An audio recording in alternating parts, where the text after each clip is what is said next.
Très bonne course, avec des conditions, on va dire, un peu difficiles. Certes, il n'y avait pas trop de vent, mais on va dire la chaleur, la distance, les sargasses, compliquent un peu la tâche. Donc c'est la deuxième édition du Raid de la Côte sous le Vent, organisé par le CNBT, la mairie de Bouillante, l'Office du tourisme, etc. et les autres partenaires. Donc là, j'ai conservé mon titre en K1, parce que l'année dernière, je l'avais gagné. Mais on dirait que cette année, c'est encore plus difficile parce que les sargasses arrêtent net le bateau. Certes, il y a le mental, il y a la condition physique, mais surtout le mental. Et là, aujourd'hui, plus la stratégie. Pourquoi? Parce qu'il fallait anticiper quand même les bancs d'algues, les bancs de sargasses, pour, on va dire, éviter de s'arrêter complètement. Plus d'efforts. Dès que les sargasses rentrent dans le gouvernail du bateau, on s'arrête, on force. C'est comme s'il y avait quelqu'un qui nous tirait par l'arrière. Donc il faut s'arrêter, il faut reculer, donc on casse le rythme, il faut repartir. Voilà, on va dire c'est le mental qui a joué aujourd'hui. J'ai fait un bon aller, je suis passé en tête à la bouée de la Pointe Mathieu là-bas. Et puis après j'ai eu un petit peu de mal face au vent et Manu Marc est revenu sur moi à ce moment-là. Et puis on a commencé à faire un petit bout de course ensemble. Le K2 est intervenu un peu dans notre couple.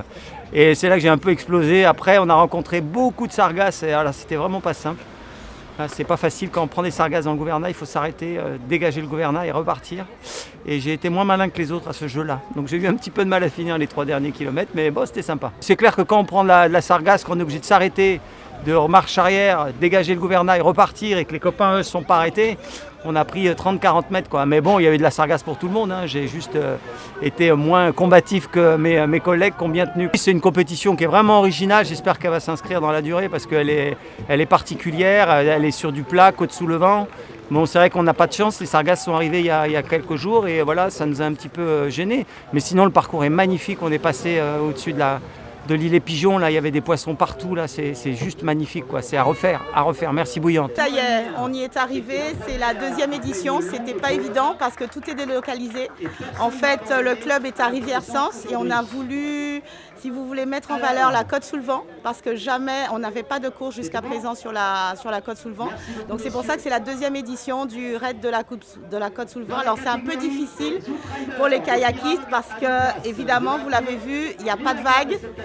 Ils ont l'habitude de surfer et on a eu des invités surprises qui sont les sargasses. On est accompagné par la commune de Bouillante, on était accompagné par l'Office du tourisme et nous on a pris sur nous effectivement de contacter les médias parce que le kayak vient, on le sait, hein, après le foot, après le basket, après l'athlétisme et surtout c'est un sport qui réconcilie, je dirais, la Guadeloupe, les Guadeloupéens avec la mer, qui permet aux enfants dès 7 ans de pratiquer et vous l'avez vu avec Félix Duflo du CNBT jusqu'à 68 ans et de produire des résultats. Nous, on a essayé de faire pour le mieux, comme d'habitude, à chaque fois qu'on fait une compétition, à chaque fois on essaie de mettre la barre un petit peu plus haut. On a essayé cette fois-ci, mais toutes les mérites en apparence c'est pour nous.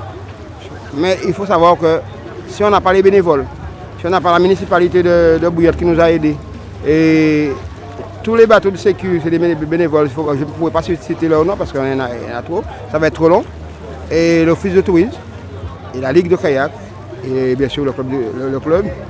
Si on n'a pas tous ces gens-là avec nous, on ne peut rien faire. Vous savez, tous les clubs, notamment notre club, vous savez qu'on a subi Maria, on n'a pas beaucoup de moyens, mais c'est qu'à la force des bénévoles, qu'on arrive à faire tout cela. La majeure partie des courses qu'on fait, c'est plutôt sur la Grande Terre. Et puis, on a oublié, on a délaissé un peu la Côte sous le Vent. Et on se rend compte que la Côte sous le Vent, il y a beaucoup de choses à voir.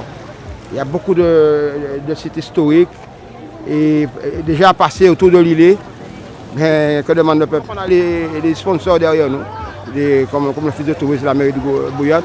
Il n'y a pas de raison que ça se passe pas mieux. C'était une très belle manifestation. On voit que le public, non seulement le public, mais j'allais dire le nombre de participants, parce que l'année dernière, il y a eu la même manifestation qui s'est déroulée à Bouillante, sur la plage de Petitance. Il y avait à peu près 80 participants. Cette année, ils sont plus de 120, donc ça démontre l'intérêt et j'allais dire la croissance de cette manifestation que la ville soutient totalement. une manifestation organisée par le CNBT en partenariat cette fois-ci avec l'Office du tourisme et en support la ville de Bouillante. Donc je ne peux que féliciter puisque ça crée de l'animation, ça renforce l'attractivité de Bouillante et puis surtout ça met en avant des activités nautiques que dans cette région on ne connaissait pas. Effectivement on a, en tout cas pour la plus grande des traversées, on y avait à faire 18 km sur des engins, que ce soit de la pirogue, de stand-up paddle ou du kayak. C'est vrai que c'est pas évident, il faut en avoir dans les bras. Il faut avoir du courage, donc c'est vrai que la population, en tout cas le public a encouragé l'ensemble des participants, je crois que c'est une très bonne chose. Il y a une invitée surprise qu'on n'attendait pas, ce qui d'ailleurs n'est pas une invitée, ce sont les sargasses. Bon, malheureusement, ce sont les effets de la nature, on fait avec, en espérant qu'elles ne sont que de passage et que durant la semaine prochaine, elles disparaîtront. Donc, je vous l'ai dit, la première édition a eu lieu sur la plage de Petite-Anse. Cette année, nous avons voulu la faire en partenariat avec le CNBT sur la base nautique du Bourg. Donc s'ils sont d'accord, en tout cas je militerai pour que l'année prochaine, cette manifestation reste à Bouillante et qu'on renforce l'éclat et la dimension.